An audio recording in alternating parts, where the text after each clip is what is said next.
नमस्कार साथियों। गौर भादरा की इस शिक्षा भूमि से आपका सृष्टि क्लासेस के ऑनलाइन प्लेटफॉर्म पर बहुत बहुत स्वागत है। जैसा कि आपको पता है कि हमारी राजस्थान की दूसरे प्रदेश के अगर लोगों की भाषा में बात करें तो राष्ट्रीय परीक्षा कल से शुरू होने वाली है और 1 तारीख तक ये राष्ट्रीय परीक्षा चलने वाली है। और आप सब जानते हैं ये परीक्षा है रीट की परीक्षा, जो मेंस एग्जाम होने वाला है। अभी सृष्टि परिवार की तरफ से उन सभी विद्यार्थियों को ढेरों शुभकामनाएं, टोकरा भर भर के आपको खूब सारी शुभकामनाएं। सृष्टि परिवार के यहाँ से जो बच्चे पढ़कर गए हैं और पूरे राजस्थान और पूरे प्रदेश से जितने बच्चे एग्जाम देने वाले हैं, आप सबके लिए बेटा जी सृष्टि परिवार दिल से दुआएं कर रहा है कि आपने जितनी मेहनत की है, सही दिशा में जिस लगन के साथ की है, ईश्वर आपके सपनों को पूर्ण करें। पर सबसे बड़ी बात है कि अभी जो एग्ज़ाम का जो स्ट्रेस है, बहुत सारे बच्चे ऐसे होंगे जो फटाफट फटाफट पेज पलट रहे हैं। बहुत सारे ऐसे हैं जिनको लग रहा है उन्होंने कुछ पढ़ा ही नहीं। बहुत सारों को लग रहा है कि वो 4 साल से लगा हुआ है। बहुत सारे ऐसे बच्चे हैं जिनका लास्ट अटेम्प्ट है, अपनी 40 या 45 की एज के नज़दीक में जा पहुँचे हैं। बहुत सारे ऐसी बच्चियां हैं जो पिछले 8-10 महीनों से घर पे नहीं जा पाई। बहुत सारे ऐसी बच्चियां हैं जो ये डर के जी रही है कि उसके ससुराल वालों ने, उसके मायके वालों ने उसे ज़िंदगी में एक चांस दिया कि तू तैयारी कर, इसके बाद तुम्हें कोई तैयारी नहीं करवाएंगे। ऐसे बहुत सारे अभी दिमाग में भर भर के जो कहते हैं ना प्रेशर देने वाला ये हमारा समाज है। और ऐसे क्वेश्चंस आ रहे होंगे कि अगर इस एग्ज़ाम में नहीं हुआ तो क्या होगा। बहुत सारे लोगों ने आप में नेगेटिव एनर्जी भर रखी है। बहुत सारे लोगों ने ये कह रखा है कि 9 लाख बैठे हैं साहब, 50,000 का सिलेक्शन होने वाला है। स्ट्रेस लेवल तो वैसे ही हाई रहता है, ऊपर से आपको लगता है कि ये इतना टफ एग्जाम है, पूछो मत। कुछ नहीं है बेटा, एक छोटी सी कहानी सुनाने जा रहा हूँ, इसको बड़े ध्यान से सुनना और इसको एंजॉय करना। एकदम मस्त वाली कहानी है। जिंदा दिल जिस इंसान को कहते हैं ना, वो जीत जाता है। एक बात याद रखना, जो लोग आपको ये कहते हैं ना कि तू ये काम नहीं कर सकता या तुम्हारा रीट में सिलेक्शन नहीं हो सकता, कैसे होगा, इतने सारे बैठे हैं, 6 महीने पहले तो लगा था।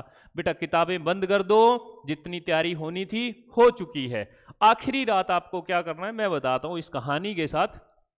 एक गांव था और उस गांव में दो दोस्त रहते थे। एक की उम्र थी 10 साल और जिसकी 10 साल उम्र थी वो बहुत मोटा था।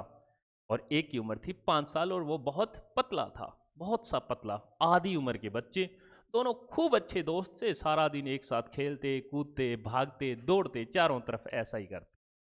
अब हुआ क्या कि एक दिन शाम को पास में उस गांव के जंगल लग रहा था। दोनों वैसे ही खेलते खेलते खेलते खेलते उस जंगल में चले गए। तो रास्ते में किसी शिकारी ने क्या कर रखा था, एक कुआं खोद के ऊपर झाड़ फूंक सा लगा रखा था, ताकि क्या हो कि अगर कोई शेर या कोई भालू भेड़िया शिकारी तो ऐसे करो उसमें गिर जाए। अब वो खेलते खेलते दोनों बच्चे जा रहे थे, तो जो मोटा था वो इस साइड था लेफ्ट साइड, और लेफ्ट साइड वो कुआं था। अब मोटा ज्यादा फुदक रहा था, तो जो मोटा बच्चा था थोड़ा हेल्दी था, उस कुएं में गिर गया। अब कुएं में गिर गया तो शाम का 5-6 बजे का टाइम, और वो सर्दियों की रात होने वाली थी। अब वो बच्चे घबरा गए, वो अंदर से मोटा रोए, बोले कि भाई बाहर निकाल। और वो बाहर वाला पतला सा एकदम हल्का सा बच्चा, वो कैसे उसको बाहर निकाले। तो उसने क्या किया कि चारों तरफ खूब आवाजें लगाई कि मेरा कोई दोस्त गिर गया यार, कोई बचाओ, ये अंदर गिरा हुआ है, इसे कोई तो निकालो बाहर। सारे किसान लोग अपने घर पे जा चुके थे, कोई बचाने वाला था नहीं। तो वो बच्चा खूब रोया काफ़ी देर तक। अब रात भी कैसे गुजरे, तो उसने, छोटे वाले बच्चे ने क्या किया, उसको आवाज़ लगाई अंदर कि मोटे देख मेरी बात सुन बड़े गौर से, मेरे पास एक रस्सी है, तू उस रस्सी को पकड़ के रखना, बाकी काम मैं जानू, मेरा काम जाने। मोटे ने कहा ठीक है भाई, तू रस्सी फेंक। उसने एक पास में पड़ी रस्सी थी थोड़ी दूर, वो लाया, उसको रस्सी को डाला और उसने खूब सारी मशक्कत करने के बाद उसको खींचा, खूब खींचा। आधे घंटे बाद, पूरी मशक्कत करने के बाद, उसने उसको बाहर निकाल लिया। और बाहर निकालते ही दोनों गले मिले, खूब सारे रोए, इमोशनल हुए, जज्बाती हो चुके थे। और फिर उन्होंने क्या किया कि सब दोनों गले मिलके हंसते खेलते घर की तरफ लौट गए। घर पे जाते ही छोटे वाले पतलू ने अपनी मम्मा को कहा कि माँ आज ना हम दोनों जंगल की तरफ चले गए थे गलती से, और मोटा कुएं में गिर गया था, मेरे वाला वो दोस्त नहीं है। और जब वो कुएं में गिर गया तो कोई बचाने वाला था नहीं, मैंने बाहर निकाला उसको। कि माँ ने कहा कि बेटा जी, अगर तू बाहर निकाल दे, तुमसे तुम्हारे कपड़े नहीं संभलते, तू उसको क्या बाहर निकालेगा। उस बच्चे को जरा झटका लगा। उसने कहा ऐसे कैसे, जिस दिन हमारे टेस्ट में नंबर ढंग के आते थे ना बचपन में, उस दिन अगर हमें क्रेडिट ना मिले दुख होता है साहब। तो उसने कहा ठीक है। शाम को पापा आए, पापा है तो जमींदार जिनके पिता किसान हैं, उनको मैं एक हिदायत देना चाहता हूँ कि बेटा अगर आपके पापा जी एक किसान हैं और सुबह से शाम तक खूब सारी मेहनत करते हैं, तो शाम को उनके साथ कभी पंगा मत लो, वरना आपके ऐसा झाड़ फूंक करेंगे, आपकी ऐसे एकदम ढंग से जो कहते हैं ना वो धुलाई होगी। इसलिए कल सुबह बात करनी चाहिए। पर उस बच्चे से रहा नहीं गया, पतले वाले ने कहा, किसको? अपने पापा को। और कहा कि पापा आज हम जंगल गए और मोटा कुएं में गिर गया, मैंने उसको बाहर निकाला। के पापा ने पहले तो 2 झापड़ दिए उसको खींच के, बोले तुम जंगल क्यों गए, पहले तो ये बताओ, और दूसरा तू अगर पंखा चला दे गर्मियों तो तू उड़ जाए, तू उस मोटे को क्या बाहर निकाला है, वो तुमसे डबल उम्र का है। बच्चे से रहा नहीं गया, सारी रात सोचता रहा यार क्या करूं क्या करूं। अगले दिन सुबह 6 बजे उठा, पूरे गांव में हर घर में जाके दरवाजा खटखटाया, मोटे को मैंने बाहर निकाला, मोटे को मैंने बाहर निकाला, मोटे को मैंने बाहर निकाला। पूरे गांव वालों ने कहा ये तो हो ही नहीं सकता। बच्चा कहता हुआ है, मैंने बाहर निकाला है। पूरे गांव वाले कहते हुआ ही नहीं है, ऐसा कुछ नहीं है, हो ही नहीं सकता, कैसे हो सकता है ये सारे सवाल। फिर सारे गांव वाले इकट्ठा होके गए कि चलो, गांव के बीच में एक रहीम चाचा होते थे, वो आराम से खूब धूप में लेटते थे, बुजुर्ग लोग बतियाते थे, ताश वास खेलते थे, काम ठीक था। सारे गांव वाले रहीम चाचा के पास पहुंच गए। जब वो रहीम चाचा के पास गए तो वहां पर जाकर उन सब गांव वालों ने कहा कि ये जो 2 बच्चे हैं, ये जो कह रहे हैं ये हो नहीं सकता, ये कैसे हो सकता है। तब रहीम चाचा ने कहा बताओ बच्चों क्या हुआ। तब पतले वाले से तो वही बोले कि दादाजी हम गए जंगल में खेलने के लिए, मोटा मेरे साथ था, रास्ते में एक कुआं आया, मोटा गिर गया कुएं में, शाम का टाइम था, मैंने खूब सारी चारों तरफ आवाज लगाई, कोई आया ही नहीं हमारी मदद करने के लिए। फाइनली मैं रो हार के खूब रोया, मैंने अंदर रस्सी फेंकी, मोटे को कहा रस्सी मत छोड़ना, मैंने खूब सारी मशक्कत करने के बाद इसको बाहर निकाल लिया।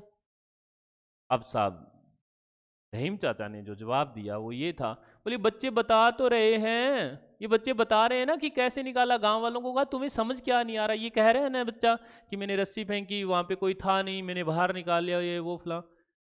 तो उसने कहा गांव वालों ने कि अभी तक तो 2 पागल थे, अब तीसरा हो चुका है। तब रहीम चाचा ने उन सब लोगों को एक बात कही जो 10 साल पहले मैंने जब ये कहानी पढ़ी या सुनी तो मेरी जिंदगी बदल गई और आपकी भी बदल देगी। और इसी कहानी के साथ रीट वाला एग्जाम दे के आना बेटा, और आपकी जिंदगी बदल जाएगी। और सिलेक्शन होने के बाद आप कमेंट जरूर करोगे इस पे कि सर सच में इस कहानी ने काम किया। रहीम चाचा ने जो बात बोली बेटा वो सुनने लायक है और गोल्डन अक्षरों में लिख देनी चाहिए। उसने कहा कि जब ये बच्चा पतला जब उस मोटे को बाहर निकाल रहा था, रस्सी डाल के खींच रहा था, तब दूर दूर तक कोई इस पतले वाले बच्चे को यह कहने वाला नहीं था कि तू ये काम नहीं कर सकता।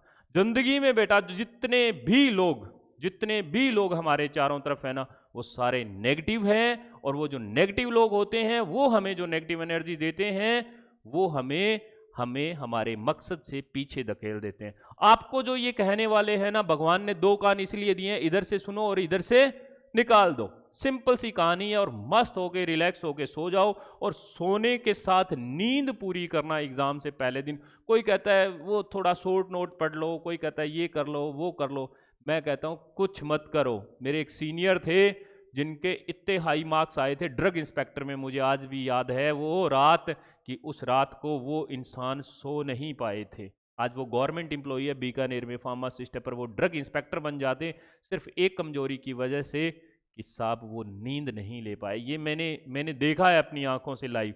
अगर आपने भरपूर नींद ली तो बेटा आपको हराने वाला कोई नहीं है। सारी दुनिया के झंझट दिमाग से निकाल दो। ये दुनिया ऐसे ही आज चल रही है, ऐसे ही कल एग्जाम देने के बाद चलेगी। फिलहाल आपको क्या करना है, मस्त होके सोना है, और इसी एक नियम और इसी एक कायदे के साथ सोचो। कुछ नहीं है, सिर्फ हमारे अलावा और किसी को कुछ आता ही नहीं। हम हैं महान इस दुनिया के। सबसे तगड़ी तैयारी अगर किसी की है तो हमारी है। आज रात ज्यादा स्ट्रेस मत लेना, खूब सारी तसल्ली से मैं फिर कह रहा हूं नींद लेना बेटा। और सृष्टि परिवार की तरफ से आपको ढेरों शुभकामनाएं। Wish you very all the best. आपका रीट बिल्कुल क्लियर होगा जो ये वीडियो सुन पा रहा है मेरा। और अगर आपको लगे कि आपका कोई भाई बंधु अगर स्ट्रेस में जी रहा है तो प्लीज़ आप एक कदम उसके लिए भी आगे बढ़ा देना और इसे शेयर कर देना। बहुत बहुत धन्यवाद, बहुत बहुत शुक्रिया।